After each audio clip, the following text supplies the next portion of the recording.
Baada ya hiyo wiki moja kukata, wakarudi tena kwa Madam Beatrice, lakini leo walirudi tofauti na walivyokuwa wameondoka. Na baada ya kufika hapo, jamaa akataka kuanzia pale pale ambapo waliishia, na lengo lake ni kutaka kujua ile pesa bidada Zendaya aliitoa wapi ndo atakaa na amani. Na bidada akasema kuwa ile pesa aliiazima kwa Maureen. Jamaa akashtuka sana na kuona kama kila kitu chake kimeenda vibaya. Kuna kitu kinaendelea baina ya Maureen na Othman, kwa sababu haiwezekani jamaa kila anaposikia jina la Maureen anabadilika kabisa, yani tena anaweza kukosa hata nguvu. Karibu sana mwana familia wa Simulizi Extra. Na leo tunahitimisha katika season ya kwanza ya kitu kikali hiki hapa wanakiita situationship. Na leo ndo tunafika tamati mpaka itakapotoka season ya pili, nayo tutaenda kuruka nayo kama kawaida. Bila kusahau tupo katika kampeni ya kuhakikisha tunafika subscribers 2000. Cha kufanya sasa, subscribe kisha gusa alama ya kengele ili kuwa wa kwanza kupata update zote kutoka Simulizi Extra. Mimi ni Mr. Story Cliff Davis, na sisi tunakwambia this is your site.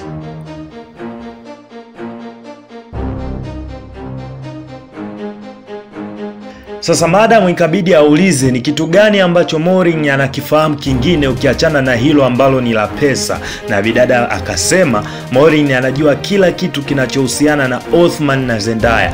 Hadi siku ya kwanza ya date kati ya Othman na Zendaya, Maureen pia anajua kwa sababu ni rafiki wa karibu sana na bidada. So bidada akaeleza kuwa baada ya yote hayo mapenzi yake kwa Othman yakazidi, kwa sababu Othman ndo mwanaume wake wa kwanza. That's why ndo maana alimwambia hadi Maureen.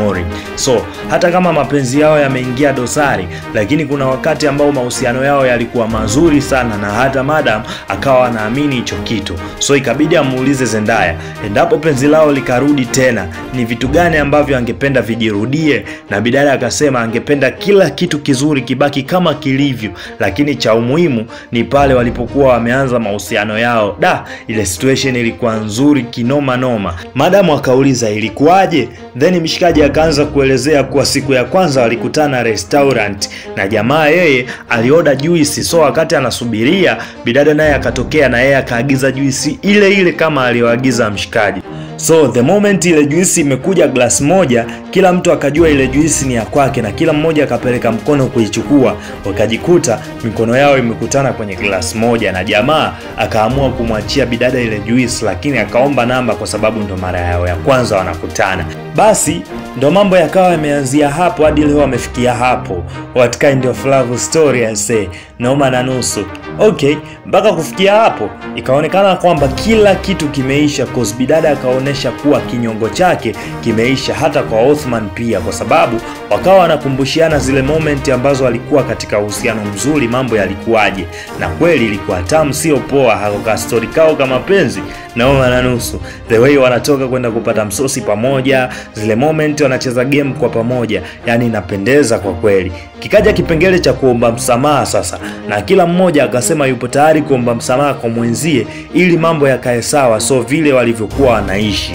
Na mshikaji akasema anaomba msamaha kwa kuwa alimpiga bidada. So kwa wale ambao wameangalia episode ya kwanza, nadhani ile moment wanaikumbuka pale mwanzo kabisa jamaa anampiga kibao bidada kisa laptop. Nakumbuka hadi sasa hatujajua kwenye ile laptop kulikuwa na nini mpaka ikazua ugomvi kati yao. Sasa ile situation ilikuwa hivi, mshikaji alikuwa anamalizia kazi zake na usiku ulikuwa umeshaingia. So bidada akawa kaja kumfuata mshikaji wakalale, maana kamsubiri sana.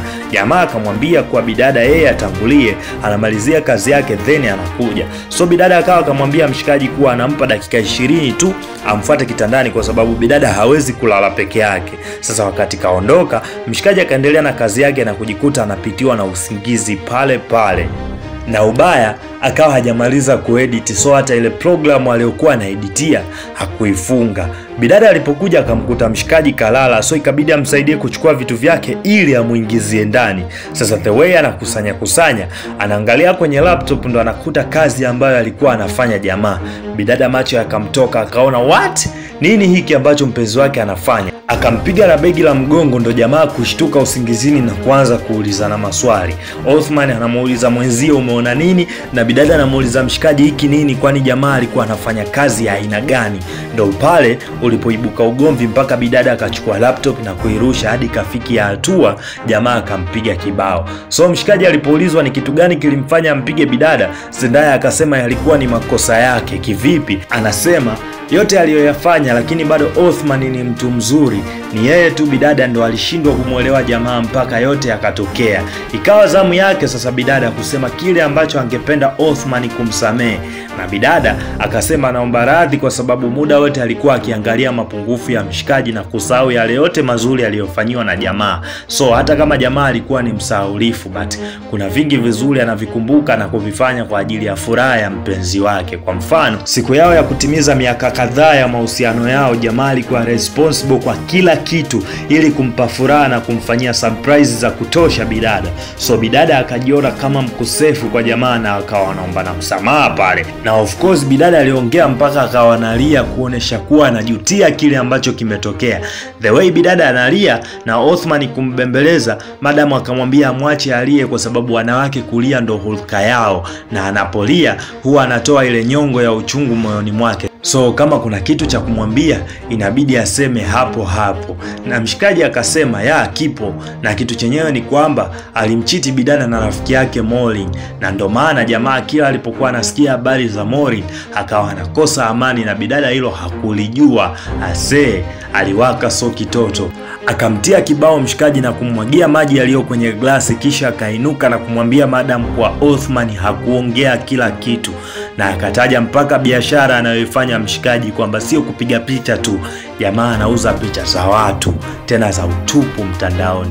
Do shughuli bado mbichi, yani kama ndo ugomvi umeanza upya.